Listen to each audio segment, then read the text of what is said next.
tentang letter of credit atau yang biasa disebut dengan LC.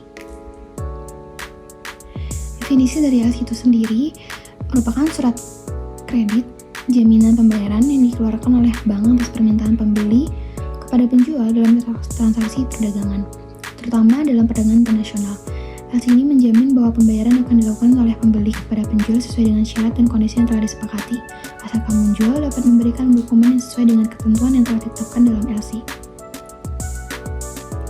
Fungsi utama dari LC sendiri yaitu untuk memberikan jaminan pembayaran, di mana bank ini bertindak sebagai penengah yang memastikan eksportir menerima pembayaran setelah memenuhi semua persyaratan di dalam dokumen. Lalu yang kedua, mengurangi risiko non-pembayaran. Bagi eksportir, LC memberikan kepastian bahwa pembayaran akan dilakukan. Sementara itu, bagi importir, pembayaran hanya dilakukan setelah penjual memenuhi kewajibannya. Ketiga, memfasilitasi perdagangan internasional. LC membantu membangun kepercayaan antara pihak-pihak yang belum saling mengenal dalam transaksi lintas negara. Selanjutnya ada pihak yang terlibat dalam LC. Yang pertama ada aplikan atau pemohon. Ini mencakup importir atau pembeli. Pihak yang minta bank menerbitkan letter of credit atau LC. Biasanya importir atau pembeli yang ingin membeli barang dari eksportir. Contohnya, perusahaan Indonesia yang mengimpor mesin dari Jepang. Mereka meminta bank menerbitkan LC. Lalu yang kedua ada beneficiary, penerima manfaat atau pihak yang menerima pembayaran sesuai syarat yang tercantum dalam letter of credit. Biasanya, eksportir atau penjual yang menyediakan barang atau jasa. Contohnya, eksportir di Jepang mengirim mesin ke Indonesia dan menyerahkan dokumen yang dibutuhkan ke bank. Yang ketiga, issuing bank atau bank pembuka, di mana bank yang menerbitkan LC atas permintaan pemohon atau importir, memberikan jaminan kepada eksportir bahwa pembayaran akan dilakukan jika syarat LC dipenuhi. Contohnya, Bank di Indonesia menerbitkan LC atas permintaan importir. Lalu yang keempat ada advising bank atau bank pemberitahu, di mana bank ini bertindak sebagai perantara untuk menyampaikan LC dari issuing bank ke beneficiary. Biasanya bank yang berada di negara eksportir. Contohnya, bank di Jepang menyampaikan LC yang diterbitkan bank di Indonesia kepada eksportir di Jepang. Yang kelima, negosiasi bank. Bank ini membantu eksportir untuk memeriksa dokumen dan mencarikan LC sebelum pembayaran resmi dilakukan. Biasanya advising bank juga bisa bertindak sebagai negosiasi bank. Contohnya, bank eksportir membantu eksportir mendapatkan pembayaran lebih cepat setelah dokumen diperiksa. Yang keenam ada reimbursing bank. Bank ini ditunjuk oleh issuing bank melakukan pembayaran kepada bank lain, seperti advising bank atau confirming bank.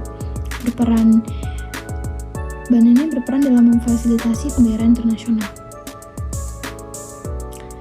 Berikut ada jenis-jenis dari LC. Yang pertama ada revocable LC, di mana LC ini dapat dibatalkan oleh bank penerbit tanpa pemberitahuan sebelumnya kepada pihak-pihak terkait.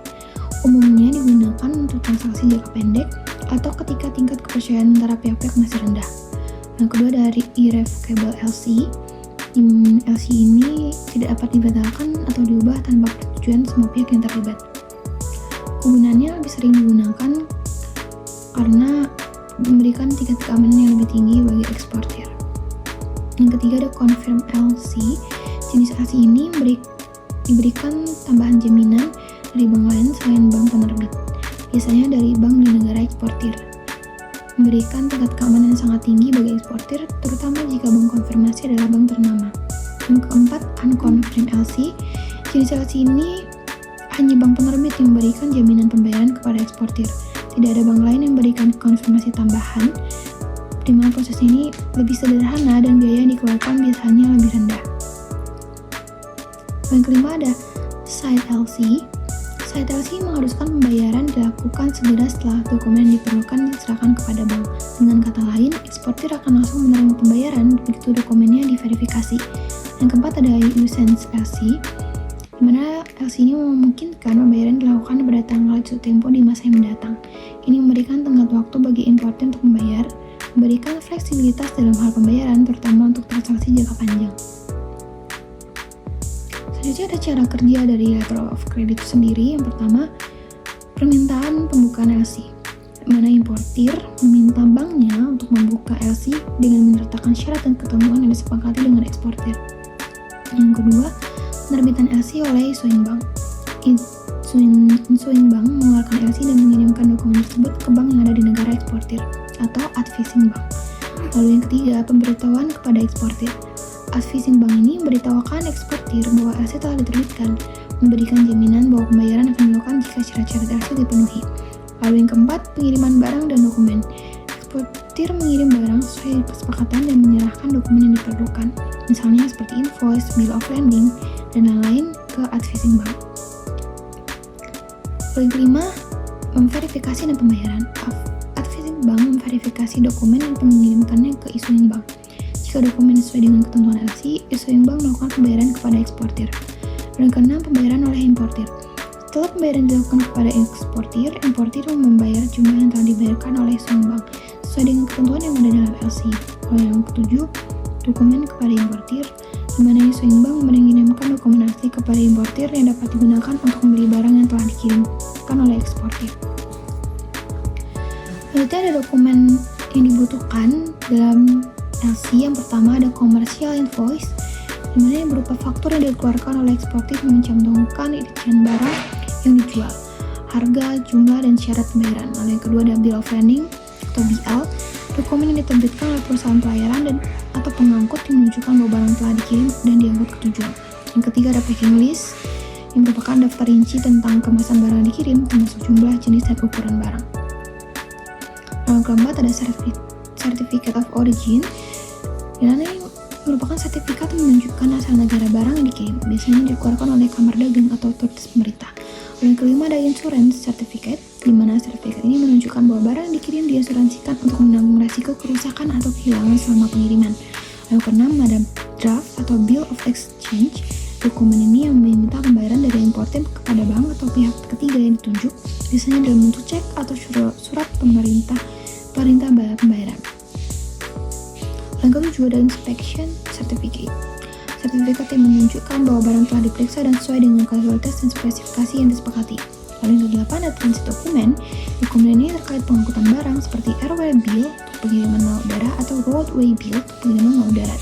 Lalu yang kesembilan ada performa invoice jika diminta, bagaimana yang bersifat opsional, faktor sementara yang digunakan untuk memberikan perkiraan harga barang yang akan dijual sebelum pengiriman. Keunggulan dari LC itu sendiri, yang pertama, keamanan bagi eksportir. LC ini memberikan jaminan pembayaran kepada eksportir jika semua persyaratan dokumen dipenuhi, sehingga mengurangi risiko ketidakpastian pembayaran. Yang kedua, keamanan bagi importir. Importir hanya akan membayar jika barang sesuai dengan ketentuan yang tercantum dalam LC, sehingga melindungi mereka dalam pengiriman barang yang tidak sesuai tercatat. Yang ketiga, mengurangi risiko kredit. LC melibatkan bank sebagai pihak yang menjamin pembayaran, sehingga mengurangi risiko kredit baik untuk eksportir maupun importir. Lalu, keempat, fleksibilitas dalam pembayaran.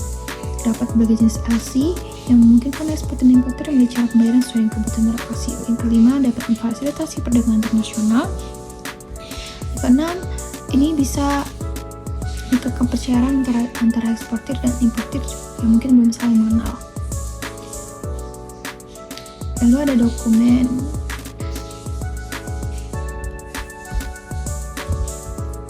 Selanjutnya ada resiko dalam LC. Yang pertama ada resiko ketidaksesuaian dokumen. Lalu yang kedua ada resiko pembatalan untuk perubahan LC. Lalu yang ketiga ada resiko bank penerbit. Lalu yang keempat ada resiko penipuan. Dan lima ada resiko kurus mata uang. Dan terakhir ada resiko keterlambatan pengiriman. Peran bank sendiri dalam LC itu yang pertama ada pembukaan bank, yang kedua tugasnya memverifikasi dokumen yang diajukan oleh penjual, yang ketiga bank mengatur pembayaran kepada penjual jika dokumennya sudah sesuai dengan ketentuan LC, yang keempat menyelesaikan sengketa.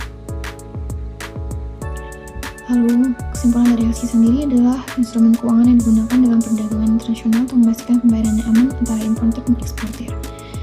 Dengan melibatkan bank sebagai pihak ketiga yang menjamin transaksi, LC mengurangi risiko baik bagi eksportir maupun importir. Secara keseluruhan, LC merupakan alat yang penting dalam memfasilitasi perdagangan internasional yang aman, namun penggunaannya memerlukan perhatian terhadap syarat dan ketentuan yang ditetapkan dalam LC untuk menghindari potensi masalah.